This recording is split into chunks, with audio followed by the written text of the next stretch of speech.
السلام عليكم ورحمة الله وبركاته. بسم الله الرحمن الرحيم. رب اشرح لي صدري ويسر لي أمري واحلل عقدة من لساني يفقه قولي. ربي زدني علما. اللهم فقهنا في الدين. آمين يا رب العالمين. Lesson number 5. Types of Hamza. Words, Lafz, meaningful words, Kalima and Harf. Types of Hamza. There are two types of Hamza. Hamza Asali, cutting Hamza, and Hamza Wasli, connecting Hamza. Number 1. Hamza Asali, cutting Hamza. There is a prior movement on the Hamza Asali which is read in any case. It is written as alif with a short Hamza on top of it and is also called Hamza Qata'i. For example, أنزل إليك وما أنزل من قبلك. In this example, أنزل is with pesh, whereas in إليك it is with zir, and in أنزل again it is with pesh. Number 2. Hamza Wasli, connecting Hamza. It is also called as Hamzatul Wasl. This Hamza always comes before the term as alif and doesn't contain any haraka or vowel mark on it. During recitation, this Hamza is not read in the flow, but is read when there is a pause or a stop. The haraka is added according to the rules. That means Hamzatul Wasl is sometimes part of the word and sometimes not. It is always followed by a word with a sukoon. Let's understand this with an example. For example, Huwallahul Khaliqul Bariyul Musawwir. Here, all the alifs are Hamzatul Wasl, which are read only in the case of pausing and resuming. Besides these two types, let's look at other types of Hamza that are used in the Arabic language. One Hamza is a part of the alphabets and it is written as Hamza. Second Hamza is the alif with the haraka or vowel mark, that is, when the alif has a zabar, zair, pesh or jazm, then it is called Hamza. For example, in Ra'sa, the alif with the jazm is Hamza. Note that there is a Hamza on the alif with a jazm always and also sometimes on a moving alif. Example, when we read Ra'sa, the alif with the jazm is read with a jerk on it. Ways of adding the vowel mark haraka on the Hamzatul Wasl. Like you all know that Hamzatul Wasl doesn't have any haraka on it, nor it is read when in flow.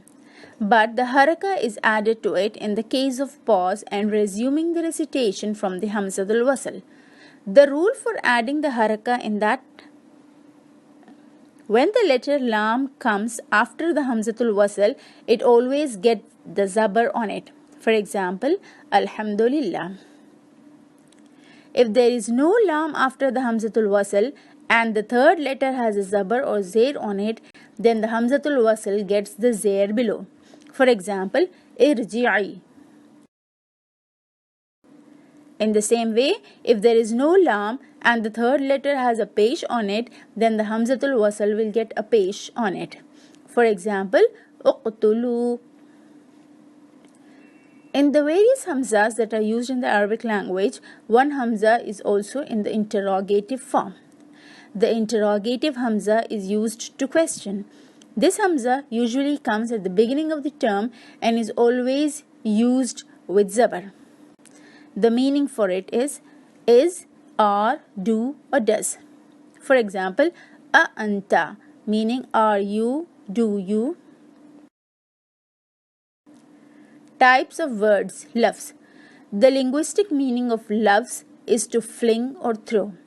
It is said in Arabic, Akaltu tamra walafastu nawa, meaning I ate the date and flung the seed. The terminological meaning of Lafz is every word that is uttered comes out of the tongue. It is in the Quran, Bismillah ar-Rahman ar-Rahim, ما يلفظ من قول إلا لديه رقيب عتيد.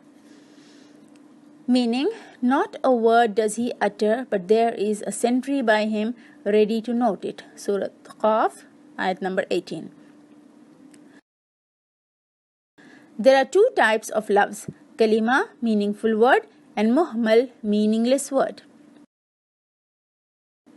Number 1, Kalima. Any meaningful word is called a kalima or word. Example, al-kitabu, qalam.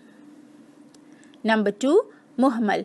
Any meaningless word is a muhmal. Example, in Urdu, khana wana, where wana is muhmal and khana is kalima. Roti voti, where roti is muhmal and roti is kalima. Usage of a lafz.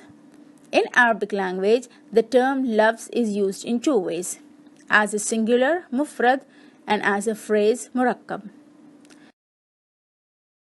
Mufrad, singular. Mufrad is that term that shows a single thing. It is also called as a kalima. Example, rabbun, mu'minuna. Murakkab or phrase. The linguistic meaning of murakkab is that which is joined. That is, those phrases which are made by joining 2 or 3 kalima or words. Example, yadullahi. Yadun is singular, Allah is singular, yadullahi is a phrase. Types of meaningful words, kalima. Parts of speech. There are 3 types of words or kalima. The first one is nouns, isim. The second is verbs, fi'al. The third is harf or harf, which consists of the particle, preposition, and the conjunction.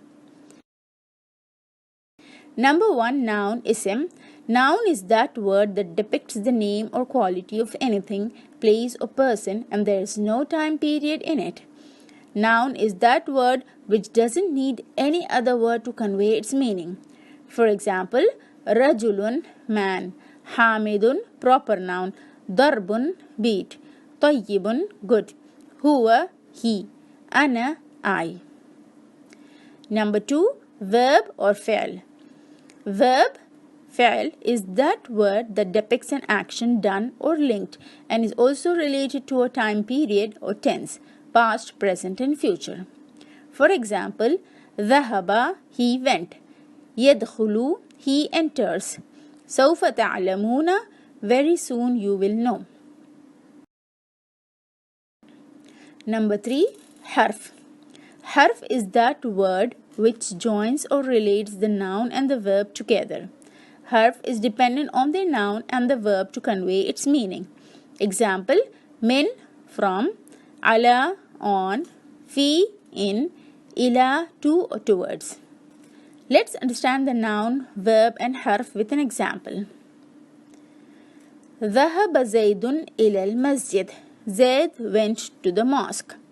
In this example, ذهب is a verb, زيد is a noun, إلى is a harf or preposition, and al-masjid, the mosque, is a noun.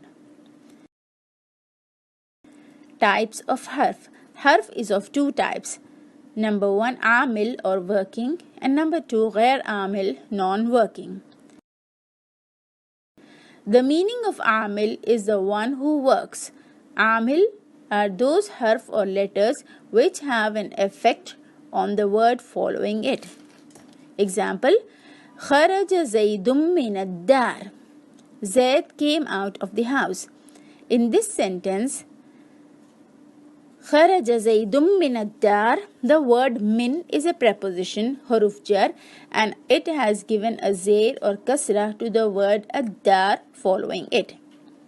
In the same way, dakhala Umarun fil masjid. Umar entered in the mosque. The preposition is in, fi, which has given a zair to the word al-masjid following it. From these examples, we know that the amil is that harf which affects the i'rab of the noun or verb following it. That is, it changes the i'rab of the nouns or verbs following it. Number 2, ghair amil, non-working. The meaning of ghair amil is the one who doesn't work. Ghair amil is that harf which does not have any effect on the words following it. For example, hal zaydun qa'imun. Is Zayd standing? Here, the harf hal doesn't have any effect on the i'rab of the nouns and verbs following it. That is, their i'rab doesn't change. سبحانك اللهم وبحمدك أشهد أن لا إله إلا أنت أستغفرك وأتوب إليك.